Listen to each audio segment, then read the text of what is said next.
Foi na cruz que um dia eu vi os meus pecados castigados em Jesus.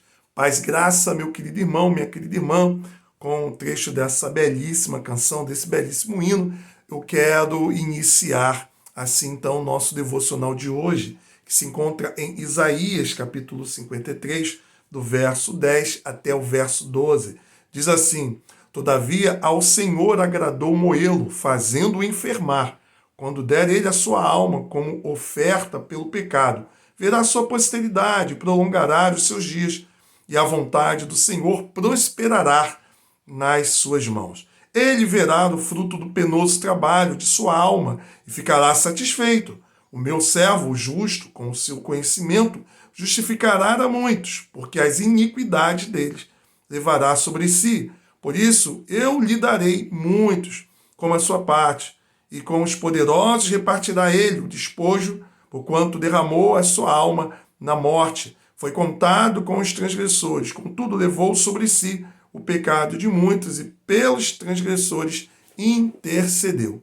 Meu querido irmão e minha querida irmã, diversas imagens aparecem nas Escrituras Sagradas para ilustrar o nosso relacionamento para com Deus e também a obra de salvação.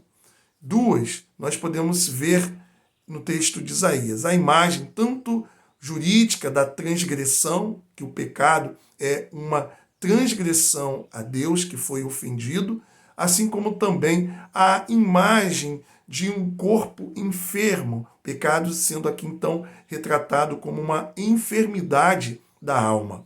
O profeta Isaías, um dos profetas mais messiânicos da Bíblia, ele profetizou aproximadamente 700 anos antes da vinda de Cristo, profetizou sobre a vinda do Messias, assim como também seria a sua morte. E o texto nos fala da morte do Messias não como sendo um acidente de percurso, não tendo Jesus Cristo o seu ministério interrompido. Pelo contrário, a morte de Cristo foi planejado na eternidade. Ela foi planejada na eternidade. Antes que houvesse a palavra de Deus, haja luz, Deus disse, haja cruz. A cruz do Calvário foi decretada antes mesmo do mundo ser criado. A Bíblia diz que o Cordeiro foi morto antes da fundação do mundo. Portanto, a morte foi planejada. Por isso que o texto diz que Deus se agradou, o Pai se agradou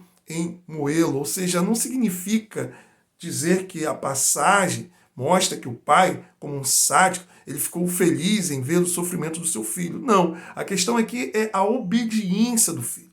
Todo o ministério do filho, tudo aquilo que o filho fez e fez por vontade própria também, isso precisa ficar claro, o pai se agradou em saber que ele foi obediente em tudo e isso fez com que o seu trabalho, a obra que ele realizou, não fosse uma obra em vão. Ele mesmo pôde ver o fruto do seu penoso trabalho. Cristo, sim, haveria de sofrer por nós, haveria de na cruz experimentar a justiça divina. Porém, na cruz do Calvário, Cristo conquista para si uma família de muitos irmãos, pois Cristo morreu, mas a morte não o deteve. Cristo ressuscitou, e não apenas Cristo ressuscitou, como ele ascendeu aos céus, está à destra do Pai, e ele agora tem para si uma grande família.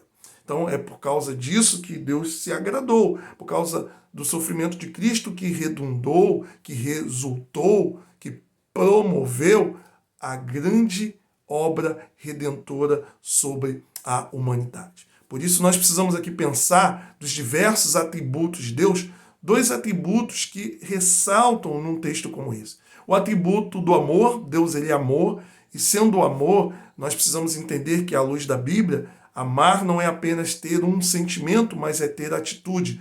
Mas Deus também é justiça, sendo Deus justiça, ele não finge que não está vendo a ofensa, a transgressão. E como que Deus resolve o seu atributo de amor e de justiça no relacionamento com a sua criatura? Ora, nós somos ofensores, nós somos transgressores, nós pecamos, e mesmo Deus sendo o ofendido, ele vem ao nosso encontro. Ele vem restaurar a relação de comunhão na pessoa de Jesus. E ele pune a transgressão do pecador na pessoa de Jesus, de modo que por meio da morte de Jesus nós recebemos o perdão.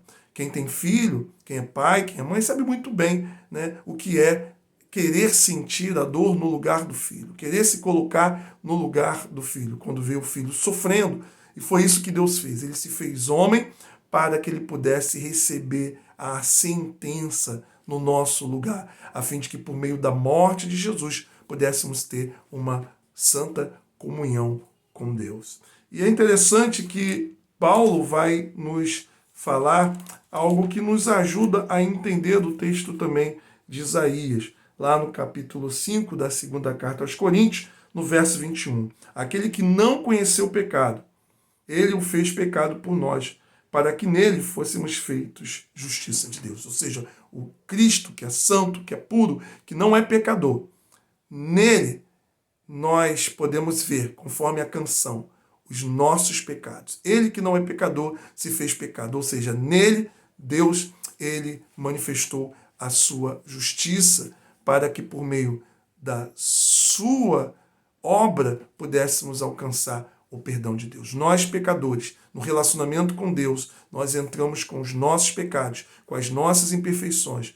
e Cristo, ele entra com a sua perfeição, com a sua santidade, com a sua justiça. Somos justificados. O que é ser justificado? É ser perdoado. É Deus olhar para nós e ver a obra de Cristo Jesus. E por isso ele nos vê como justos e não como pecadores.